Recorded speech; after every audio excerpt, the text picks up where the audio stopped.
Good afternoon, everybody. Welcome to Giordano's Garage. It's Andrew here. Today I'm going to be working on this Craftsman DLS3500, and the model number for this is going to be the 917287121.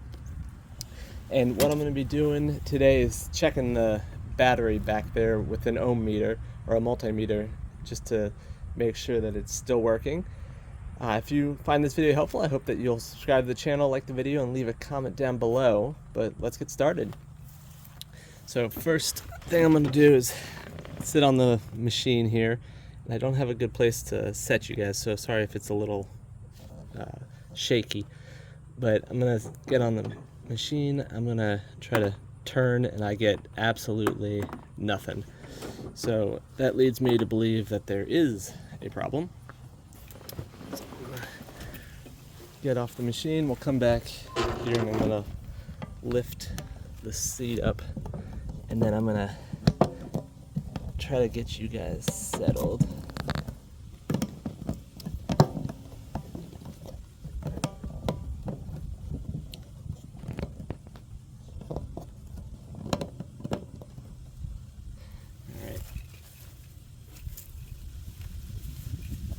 Alright, so now that we're at the battery, we're gonna test it to see what the reading of it is. And for these batteries, they're 12 volt, car battery, like a car battery. And we're gonna be using an ohm meter. I have this Klein tool, MM300 right here. And so you got the positive and the negative terminal. On the grounding is the negative terminal, and then the positive is the red one. And so we're going to take our multimeter and we're going to turn it to the 20 on the DC reading side of this multimeter. Let's see, I can put it down so you can see it. And I'm going to take my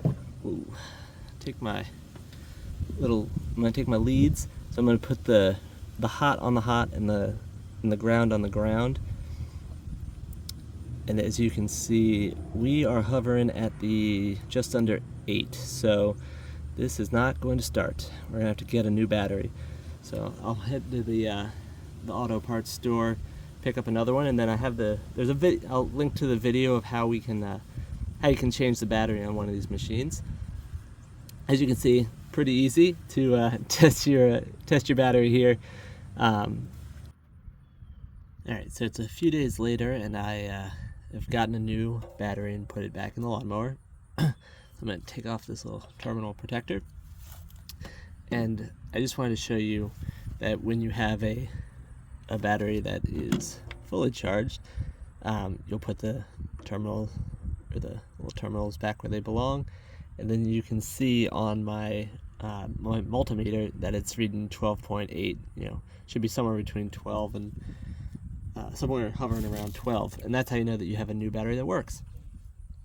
Alright, so I hope this was helpful, and then obviously you go and you hook it back up.